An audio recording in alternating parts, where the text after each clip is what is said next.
Күн сайын кырсык көбөйүп аткандыгы чындык. Ар кандай оорулардын көбөйүп аткандыгы, өлүмдүн саны ар кандай себептер менен өсүп аткандыгы чындык. Буга биз өз жашообуздан, жакындарыбыздын жашоосунан, коомдогу элдин жашоосунан, дүйнөдөгү элдин жашоосунан көрүп жатабыз интернет булактары аркылуу. Азыр эч бир мамлекетте тынчтык жок. Улуттар аралык пикир келишпестик көбөйүүдө, согуштар көбөйүүдө, табият кырсыктары көбөйүүдө. Бир жерде өрт, бир жерде суу ташкын, бир жерде жер титирөө. Табият дагы тынчыбай атат. Адамзатты тынч койбой атат. Ар бир мамлекетте эле эмес, ар бир үй бүлөдө, ар бир адамда жашоосунда азыр тынчтык жок. Убакыт өткөн сайын оорлошуп баратат. Тынч жашоо бузулгандыктан адамдын жан дүйнөсүндө тынчтык жок. Кыжаалатчылык, кысылуу, нерв, эмоция, эртеңки күнүм кандай болот деген санаа.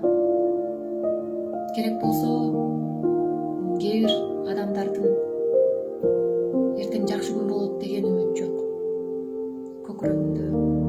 Тынч жашоо бузулгандыгынын, жашоо татаалдашып бараткандыгынын эң башкы себеби бул доор алмашкандыгында, жаңы жашоо, жаңы заман башталгандыгында.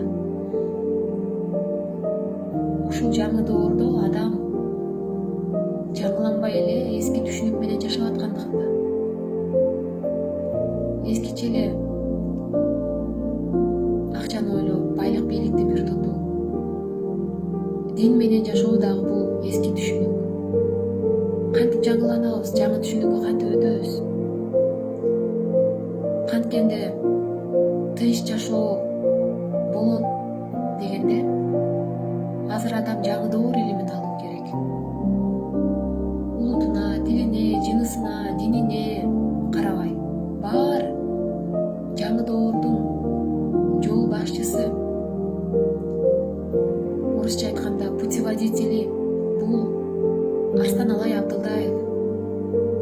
Арстаналай Абдылдаев көктөн буйрулган кыргызды, адамзатты ойготуучу, куткаруучу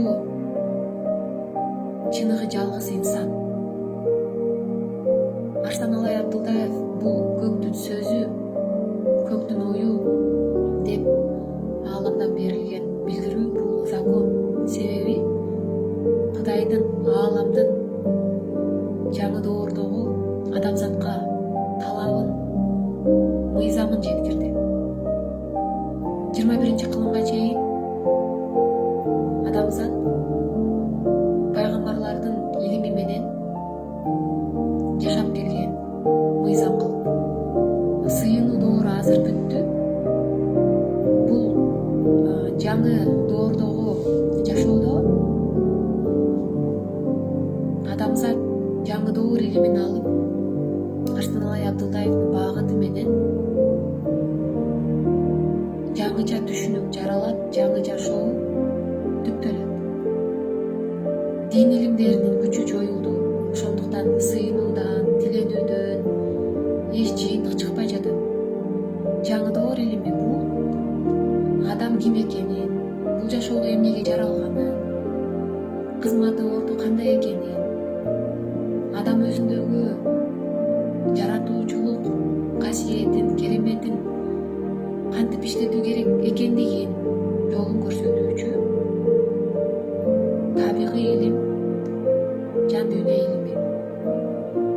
Табылма илимдеринин дагы күчү жоюлду, бир гана дин илимдеринин эмес. Улуу күчтөр адамзатты